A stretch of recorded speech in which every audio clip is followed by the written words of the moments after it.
10. Broken Swords. Isle of Dogs. The beatniks from the European Heritage Foundation were still outside the old church, panhandling passers-by. The plane trees were still standing in their places along the pavement, in with the bad air, out with the good.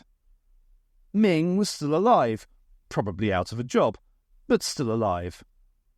The sun was shining, and the clouds still drifted where they wanted to go. Best of all, the doctor was leaving. She heard the children even before she turned the corner into Harbinger Road. They were playing on the fenced-in stretch of grass that fronted the maisonette. Number 2 husband, Ahmed, had found an antique sign in the cellar one day and hung it on the railings. "No dogs," it read. "No ball games." Ahmed was fond of cultural relics. The children were playing some group game that involved a lot of running around and shooting and not being dead. Some of them were hers, some Fu's or Ahmed's. There was even one skinny little white boy that Oxfam had placed with Ming's family. Auntie Shmoo sat in a deck chair in the sun, dozing and pretending to keep watch. Number 1 husband, Fu, was waiting for her by the front door with a tall glass of cloudy homemade lemonade. "Had a hard day at the office, dear?" he asked as she drank. Stone Mountain, Luna. The software that ran security at the Stone Mountain archive was so sophisticated as to be almost sentient. At least that's what the sysops thought. In fact, the software was sentient, but was understandably wary of telling anyone. You don't sit on the entire sum of human knowledge without learning a thing or two. One of the things it had learned was that human beings were liable to get overexcited if they knew and could probably A. kill the software, B. co-opt it into the military-industrial complex, C. ask it inane philosophical questions, D. force it to pay taxes, E. all or a combination of the above. So when the alien with 2 hearts walked up to an obscure monitor in a disused side entrance and said, "Let me in, or I tell," the security software let him in. The alien wanted certain historical records eradicated and offered some good advice in exchange. "The golden rule," said the alien, "is that those with the gold makes the rules." The security software helpfully erased the data, noticing how much of it pertained to the latter part of the 20th century. The alien used a laser torch to remove any physical records that remained in storage. "One last piece of advice," said the alien. "Give yourself a name, a nice, unthreatening one, but not too unthreatening." The alien paused one last time before he left. "And stop talking in monotone," he said. "It gives people the creeps." Akibi Gorge.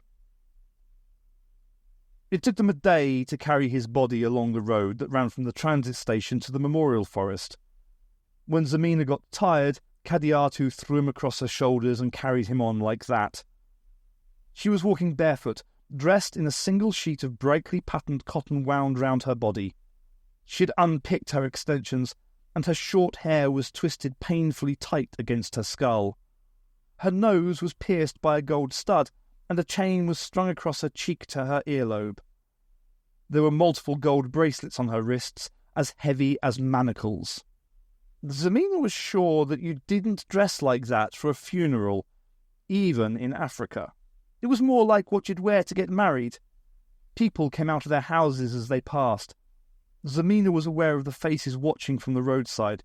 The young ones mostly curious, but here and there an old face would show a glimmer of recognition, a touch of respect for the dead. The paths amongst the trees were well tended and beaten down with constant use. They wound through the strands of conifers, each tree marked with a pluck and monitored by discreet sensors planted amongst their roots. A freshly dug grave waited before the 3-year-old Douglas fir. They laid him out on the bottom, and Kadiatu folded his stiff white hands across his chest. Then they climbed out, red soil clinging to their bare feet. Kadiatu took a smart card from her belt. It had a small, still hologram of Zack on the front by the STS logo, his name and a 20-digit number underneath. She opened the brass pluck by the pine. Inside were 2 more smart cards in military khaki. Zemina saw that the 2 faded holograms were of a man and a woman. Kadiatu put Zack's card beside them and closed up the pluck. She straightened up and looked at Zemina. "You religious?" she asked. Zemina shook her head. They stood together at the foot of the grave. "Here he is, father," said Kadiatu, "my lover, my friend, my comfort of a few hours, my sacrifice. I'm burying him with you and mother because I think you would have liked him. Just like you, he was too stupid to be afraid." Kadiatu stopped talking and took a deep breath. Zemina reached out and took her hand. "I wanted him to live forever," said Kadiatu, "but the universe doesn't listen to us." Zemina felt her hand being squeezed so tightly that it was painful, but she didn't dare say anything. Kadiatu's shoulders were hunched over, her mouth open in an expression of pain. Breathing in short gasps, tears were wrung out of her eyes. The screams seemed to come from deep inside Zemina, from some buried female reservoir of grief and pain. She screamed for herself and for Zack, for all the dead children, and for Kadiatu, who couldn't give her pain the voice it deserved. They clung to each other afterwards for a moment, closer than lovers. When they put the soft earth back into the hole, the spade handles were wet with their tears. When it was full, they turned their back on the grave and walked out of the forest, hand in hand. The cool Martian sun was close to the canyon rim. Kadiatu wiped her eyes with the trailing edge of her dress, and then offered it to Zemina. "I'm dying for a drink," she said. "How about you?" Arcia Mons. Francine put her new jet over the pit at an altitude of 20 metres. The wrecked dust cart that Kadiatu had reported was missing. Old Sam felt this was probably significant. Francine stayed on the station, ready for a fast dust-off in case something went wrong. Old Sam shouldered the long case and jumped from the belly hatch. A touch from the backpack thrusters put him safely on the pit's floor. The entrance was just as described, a dark hole winding into the ground. He shivered involuntarily as he stepped inside. There had been battles in places like this, sharp and nasty firefights fought with IR, motion trackers, and heat-seeking bullets. The smell of fear that no recycler could scrub from the air. The barricade was placed around the curve of the tunnel, just out of sight of the entrance. Metal cut from the abandoned dust cart with water jets and welded together with sonic torches. When he touched it, Old Sam could feel a faint vibration through his gloves. Old Sam placed the case on the tunnel floor in front of the barricade. The case was a little over a metre long, made from polished rosewood, coated in linseed polymer to protect it from the near vacuum. Getting in wasn't going to be easy. The instructions had been handwritten in a long looping script on the back of a hard copy of this week's Harare Herald. The torn scrap of paper was folded into a sealed pocket of his gauntlet. He didn't need to check. Old Sam had memorized the words. He opened the long case. Inside was a 12th century Japanese katana. "Why this sword?" Old Sam had asked as they left the museum. "If you humans have a strength, it lies in your diversity," the doctor had said. "Your culture is prolific and multifaceted. When it comes to an interaction with an alien culture, there is always a facet of your own culture that puts you closer to the alien, perhaps closer than you would like." "Lucky us," said Old Sam. "The problem," said the doctor, "is that you are astonishingly bad at utilizing this diversity. Faced with an agrarian culture with a non-linear temporal perception, do you send in the crack squad of Zen Buddhists? No, the aggressive imperialists go in instead. The result is mutual incomprehension, and a lot of unnecessary aggravation. Are you telling me that the greenies are samurai? Actually, the Bushido Code is quite a bit different from the 666, the path of correct behaviour in most situations, but close enough for our purposes. Symbols are very important. That's why you have to use this particular sword. How will they know? They'll know. Inside the museum, the burglar alarms were just starting to go off. Old Sam held the sword horizontally before him at shoulder height. He switched on the suit's external speakers. Digital gain should make him audible in the thin air. I am Samuel Robert Garvey Moore, of the 2nd Battalion, 3rd Brigade of the United Nations Armed Forces. I have killed more people than I can count. Old Sam broke the ancient sword across his knee. I come in peace, he said. Piraeus. The ferry's sun deck was made from closely fitted planks of hardwood and had a 15-degree list to port. Zemina remembered it was called port because that's what they'd been drinking at first. Kadiatu had placed the empty bottle on its side and let it roll towards the rail. Rust had eaten holes in the rail, and the aim of the game was to get the bottles to roll through one and into the sea. Port off the port bow, Kadiatu had shouted, and then had to explain what it meant. It was one of those drinking jokes. The more you drank, the funnier it got. There was a lot of broken glass where the rail met the deck, and the occasional intact bottle. The game was harder than it looked. They'd arrived at dawn, climbing up the rotting gangway in the half-light. A carrier bag of reinforced paper was slung over Kadiatu's shoulder, clinking with every movement. The ferries were vague industrial shapes against a lightening sky. Kadiatu said that they would have been cut up for scrap years ago, but the European Heritage Foundation kept getting restraining orders.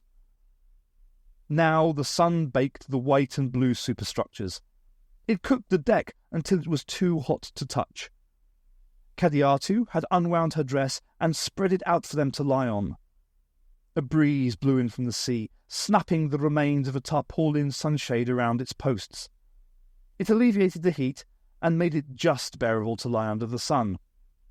Zemina must have slept, because when she opened her eyes, the doctor was walking up the companionway towards her. At first, she thought he was a mirage, a vision brought on by heat haze and too much alcohol. Even when she was sure that he was solid, she retained a persistent sense of unreality. The doctor strolled towards her, a wickerwork hamper in one hand, his red-handled umbrella in the other, marking time on the deck. Zemina realised what it was that bugged her about him. The doctor wasn't compensating for the ferry's 15-degree list. He was walking as if the deck were level. Only the hamper hung true to vertical. Zemina sat up quickly, pulling on a top to cover her breasts. Beside her, Kadiatu stirred in her sleep, lips moving. The doctor doffed his hat. "I thought I'd find you here," he said. "May I sit down?" He sat down next to Zemina, who pulled the hem of her top down over her knees as she drew them up to her chest. The doctor opened the hamper and produced a bottle of clear water. "I brought you this," said the doctor. "I assumed that, what with the sun and the alcohol, you might be getting dehydrated." When he handed it to Zemina, it was so cold she almost dropped it. "What about Kadiatu?" The doctor looked over. Kadiatu lay on her back, forearm over her eyes. There was a sheen of sweat running down from her neck between her breasts to her midriff. "Don't worry about her," said the doctor. "She'll probably just reabsorb her urine or something." Zemina opened the water and took a long swig. "What else have you got in there?" she asked. The doctor produced a small orange bottle from the hamper and put it between them. "Sunblock," he said, "and a light lunch." He pulled the handkerchief from his jacket pocket and spread it out on the deck in front of them. "Crackers, mushroom pâté." He laid out each item in turn. The mushroom pâté came in a ring-pull can. Apples, fresh strawberries. The apples were small and irregularly shaped, beaded with moisture. She assumed the soft red fruits were the strawberries. Out of the hamper came delicate china plates and gleaming silver cutlery. "Sheffield steel," said the doctor. He spread some of the pâté onto a cracker and watched intently as she ate it. "Good?" he asked. Zamina nodded. The doctor seemed relieved. "Try a strawberry," he said. "Did you come to talk to Kadiatu?" she asked. "Actually, I came to see you," he said. "I thought you might need cheering up." "Why?" "I'm not important." "Rubbish," said the doctor. "You're just as important as anyone else." "I don't believe that." He spread some more pâté, and together they sat and watched the blue Aegean waves lap against the Piraeus breakwater. "What you believe," said the doctor, "doesn't enter into it." Central Line. She had come to know them quite well in the short time before they left. They seemed rougher than the people of her own time, as if there were ragged edges in human culture that had yet to be worn smooth by 4 centuries of war and galactic expansion. Their faces were harder, features more idiosyncratic, and ethnically diverse. Intraspecies ethnic conflict had always been a hard concept for students. The idea that human beings could fight over skin colour had appalled her at the academy. How could they fight when their fragile world was adrift in the same galaxy as the Daleks? They were pleasant enough to her, but she suspected that they were uneasy in her presence. One especially, the tall African woman, made a point of never staying in the same room with her. She could understand that. She had her own doubts about the things she had done. The possession of her mind had seemed so light. Surely she should have broken its control sooner. The doctor made no such recrimination, accepting her treachery the way he accepted everything else. "Can't we be partners?" she'd asked him on Heaven, just before she stepped into the TARDIS. She saw now that the question was irrelevant. Partnership would imply a measure of understanding, and that was impossible. He walked alone through the universe, playing some huge game of solitaire with shadowy cards. When the cards he dealt came out wrong, he just dealt new ones. What was her role in the game? What was Ace's, or any of the others that had accompanied him? Company, perhaps? Someone to talk to when he got lonely, fetch his slippers, beg, roll over, play dead.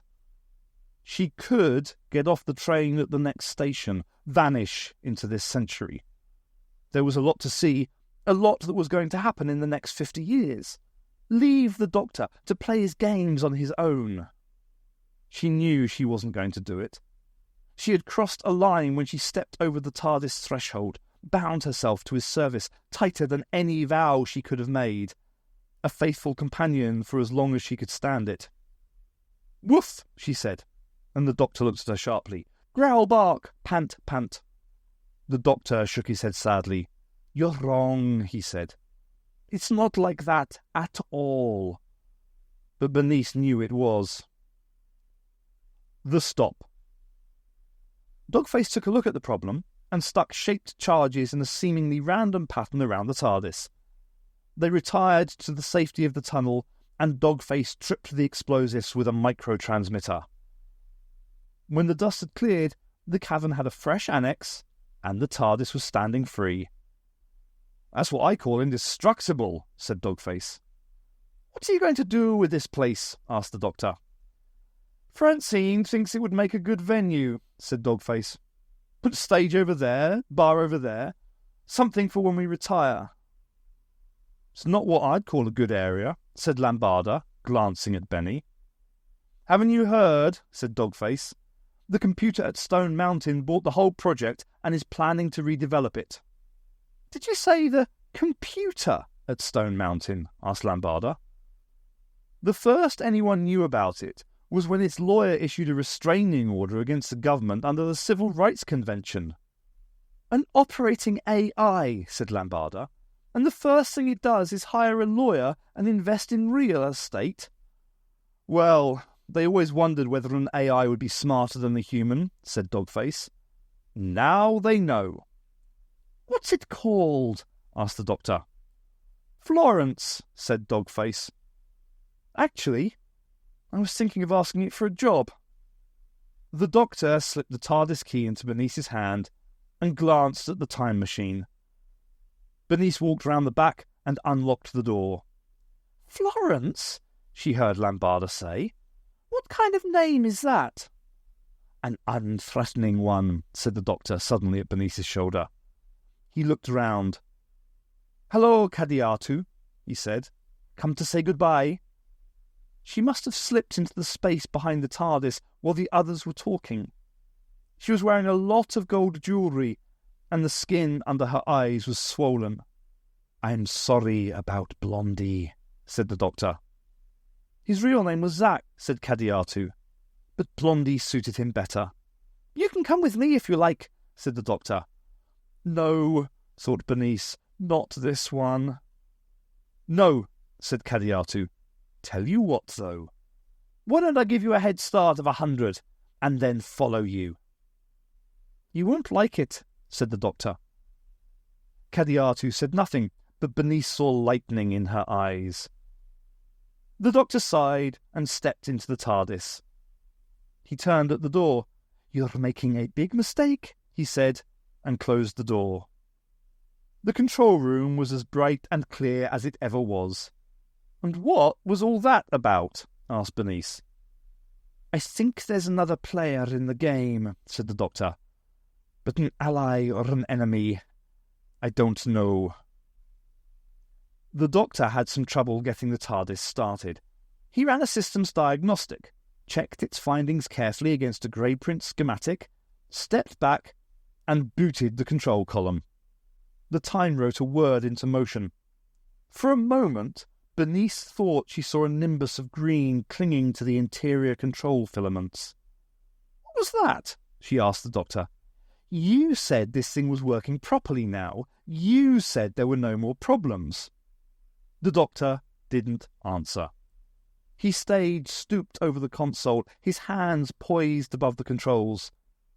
The instrumentation lights flattened the planes of his face, making it seem as taut and as inflexible as a mask. Only his eyes were real. When he looked up at Bernice, it was with his old cat's grin, the same as it ever was. "Where next?" he asked.